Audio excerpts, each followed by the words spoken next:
Assalamualaikum warahmatullahi wabarakatuh. Kembali lagi di channel kami.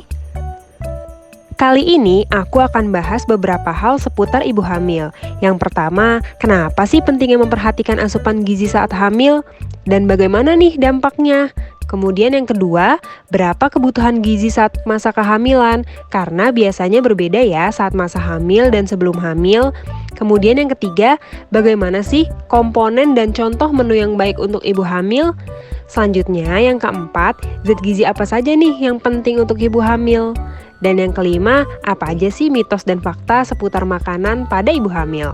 Oke, langsung aja kita bahas satu-satu. Yang pertama itu, mengapa penting memperhatikan asupan gizi saat hamil? Jadi, masa kehamilan itu termasuk ke dalam 1000 HPK atau 1000 pertama kehidupan. Apa sih 1000 HPK itu?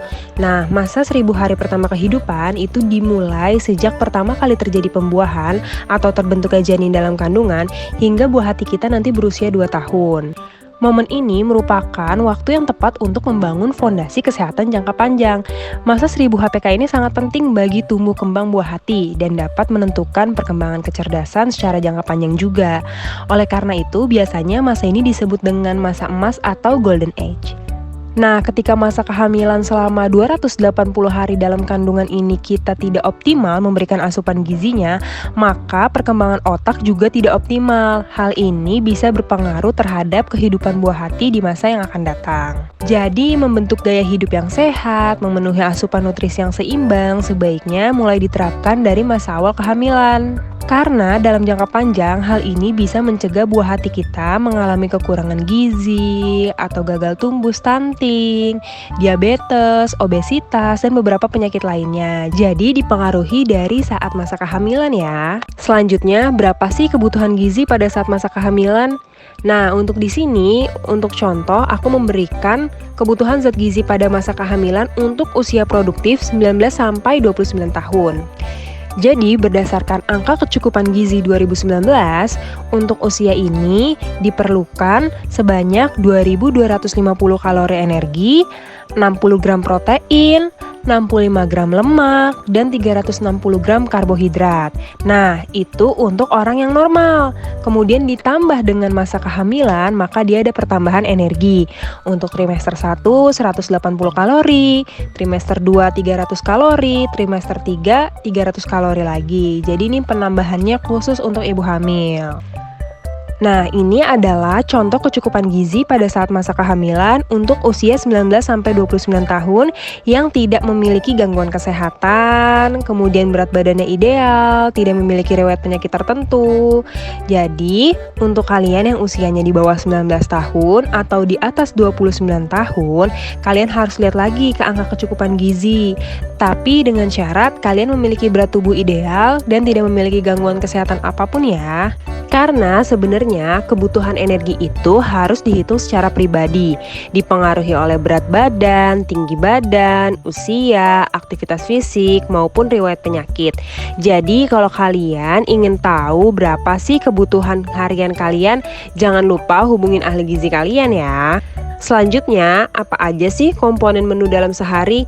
Nah, komponen menu dalam sehari di sini aku contohin untuk yang kebutuhannya 2500 kalori. Komponen yang pertama itu ada sumber karbohidrat dari makanan pokok. Bisa dari nasi, kentang, ubi, singkong, oats, sagu, atau misalnya jagung juga bisa, gandum, roti, dan lain sebagainya. Untuk porsinya itu sehari 6 porsi per hari. Karena orang Indonesia suka makan nasi, nah kalau kita konversi jadi nasi, 6 porsi itu setara dengan 6 centong nasi. Jadi sekali makan itu bisa 2 centong, karena kan kita makan 3 kali sehari, pagi, siang, sore.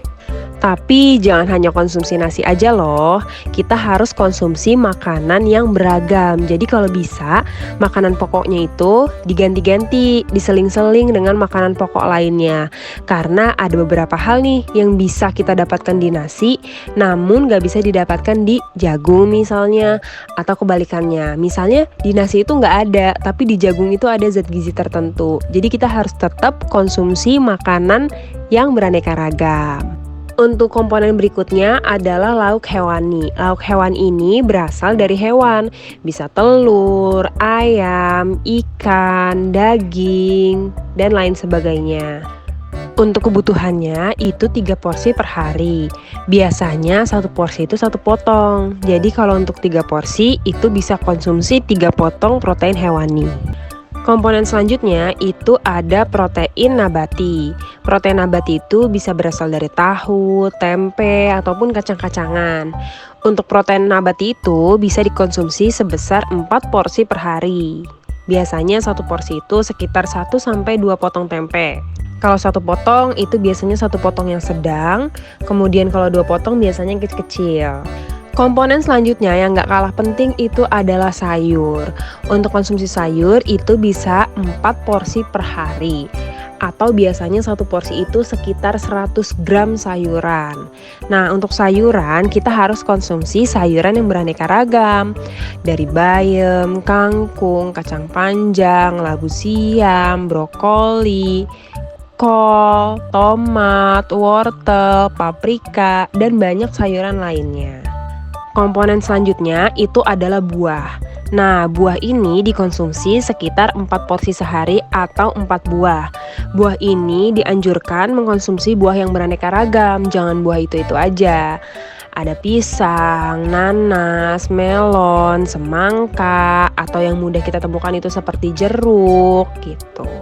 Jadi diusahakan untuk konsumsi yang beragam ya.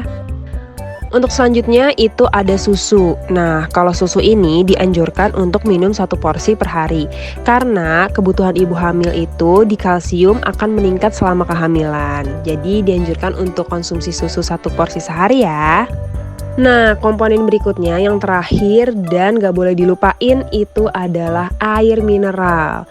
Untuk konsumsi air mineral itu minimal 2 liter atau 8 gelas per hari ya. Oke, selanjutnya aku pengen kasih contoh nih menu sehari yang baik tuh kayak gimana sih yang mengandung komponen-komponen gizi yang tadi udah aku sebutin. Ini aku buat juga untuk menu yang kebutuhannya sekitar 2.500 kalori. Dimulai dari sarapan sampai makan malam. Untuk yang pertama itu sarapan. Sarapan itu sekitar jam 7 pagi. Itu boleh nasi, telur ceplok, tempe orek, dan sayur sop. Kemudian dilanjut ke selingan pagi itu sekitar jam 9 jam 10. Itu ada bubur kacang hijau dan 1 buah jeruk. Berikutnya adalah makan siang di sekitar jam 12 sampai jam 1. Itu ada nasi, ayam goreng, tempe goreng, sayur bening bayam, dan 1 buah semangka. Selanjutnya ke selingan sore sekitar jam 3 atau jam 4. Itu bisa konsumsi ubi rebus dan buah pisang. Lalu lanjut ke makan malam sekitar jam 6, itu bisa konsumsi nasi, ikan bumbu kuning, tahu goreng, capcay, dan 1 potong melon. Berikutnya lanjut ke selingan malam sekitar jam 10 atau jam 9 sebelum tidur, ini konsumsi susu 1 gelas. Nah, dari contoh menu sehari ini sudah mengandung komponen-komponen yang dibutuhkan oleh ibu hamil. Bisa juga nih menunya kalian kreasiin. Kalau kalian punya kreasi menu, bisa coba tulis di kolom komentar ya. Oke, cukup sekian video kali ini. Di next video kita akan bahas zat gizi apa saja sih yang penting untuk ibu hamil dan bagaimana nih kalau ibu hamil ini kekurangan dan terjadi defisiensi. Jangan lupa ditonton ya. Jangan lupa juga like, comment, and subscribe. Sampai jumpa.